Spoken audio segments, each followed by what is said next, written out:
us as we are gearing up for the second semifinal, the 2-3 matchup between Yale and Cornell. And we are now joined by the head coach of the Big Red, Brian Earl, who was front and center here in this gym last week and watched his team knock down not one but 17 threes. Coach, it's always good to see you. Thanks so much for stopping by. I want to actually start with the history between you and Yale because both affairs were decided by 5 points, but you had 2 double-digit leads in those games. Looking back, what is the X factor for what needs to go right this time in the second half as you get the third go-around with Yale? Right, well, I don't think it's going to end in double digits. You know, we play in a way where 10, 12, 14 points leads or deficits don't mean a lot, especially in the first half. And so I think everyone on both sides knew that wasn't probably going to hold up. But we have to be able to weather those runs either way. And last year we played Yale in the tournament, and they came out in the beginning of the first half, and they punched us out. And so hopefully this year we're a little more mature in dealing with the ebbs and flows of our games in particular, which can get volatile from a points perspective. And so we will press, we will run, and we will see where everything falls. So all coaches have to teach, develop, motivate. You've also been very creative. No one plays like you guys, and you're number 10 in the country in threes made. You're number 1 in 2-point percentage. I mean, there's some number 15 in tempo. There's some really elite numbers over here, and you do it in a way that's frankly different than everyone else, and it's been tremendously successful. I know you've told this story a lot of times, but it is like the story, and it's a story not only in the Ivy League but nationally. So talk about how this happened. Right. Well, just we had a few years prior to COVID. COVID was sort of this line in the sand where things changed as far as how we were going to play. And now I played in one of the slowest all-time offenses ever, which was enjoyable for all the people down in Princeton. But, that year for COVID, which was so hard on so many people, was a time for almost a sabbatical for a lot of coaches. And so just studying film and different areas where you can pick up little bits of information and how things can affect other teams and how you can play, and how we were actually scoring at an efficient level prior to COVID by playing a little on faster possessions. And so we just sort of went all in on speed and pace and just sort of total pressure. And luckily we have guys who have bought into it too, because the first time you're explaining it with you hope is all the confidence in the world in your face, but you're not sure. And we had the right guys that sort of understood what we were saying and have developed it in a way where we are unique. And I think sometimes fun to watch when you're not in the moment, maybe in film the next day for me. Always fun to watch for me. Yeah, for you, yes. Yeah, the spectator's not disappointed. But, Brian, as a follow-up to your point in terms of you playing in a relatively slow offense, what has it been like for you to adjust to now coaching something on the opposite end of the spectrum, something that you were not exposed to yourself as a player? Right, yeah. I mean, we're all,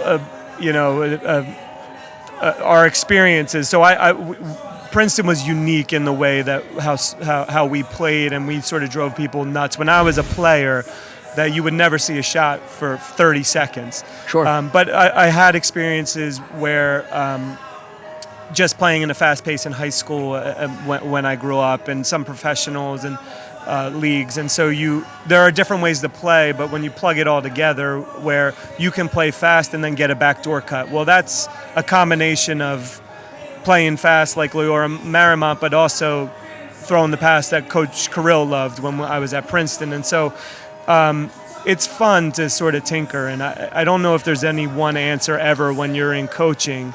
If there was, the person with the best players would just do that and beat the team with the second best players. So that's the fun of it. We have guys who will buy into what we're saying and sacrifice sometimes a cut when they would have come around someplace else. And so it's been fun, but it's constantly changing, and you need to change the personnel and the times a little bit. So 10th most threes in the country, but the best 2-point field goal percentage. Talk about how those things work together and how one helps the other. Right. I mean, I think it's always the threat of the other thing, and so we do have guys who will get to the basket, and there's a little more space for them because you do have shooters, and a lot of times in this game it's pick your poison. We have our big guys can shoot, and so they may not get 8 to 10 three-pointers off a game, but they're a risk, and so you don't have a 7-footer under the basket bothering the guys who get to the basket. So it's a trade-off in a lot of ways.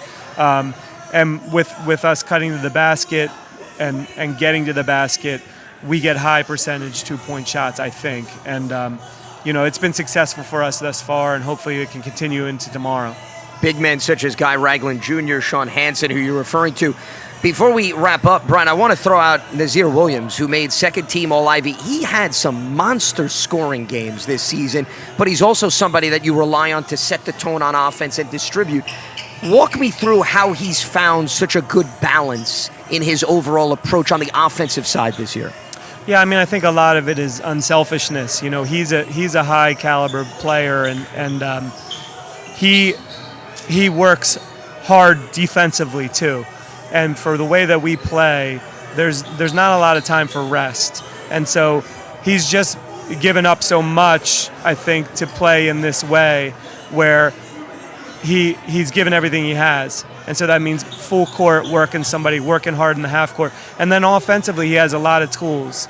And so he'll hit an open shot if you give it to him. He's off the dribble very good, and he can find his teammates. So at his best, he's a first-team All-Ivy guy. But I think some of the way we play and what we've asked him to do, he's taken a little bit of a sacrifice to just be the best that he can be in what we do, which is difficult for players sometimes. And he's one of the more important players I've had in my time at Cornell, and we're glad he's here and healthy. Which is why you were the only Ivy League team with 6 players averaging 8 points a game. Brian, it's great to see you. Congrats, and best of luck this weekend. Thank you. Thanks, Coach. Brian Earl, head coach of the Big Red. He'll step aside to head back to his team, and when we come back, we'll hear from Nazir Williams and what it has been a standout campaign for the Cornell guard. That's next, right here on ESPN.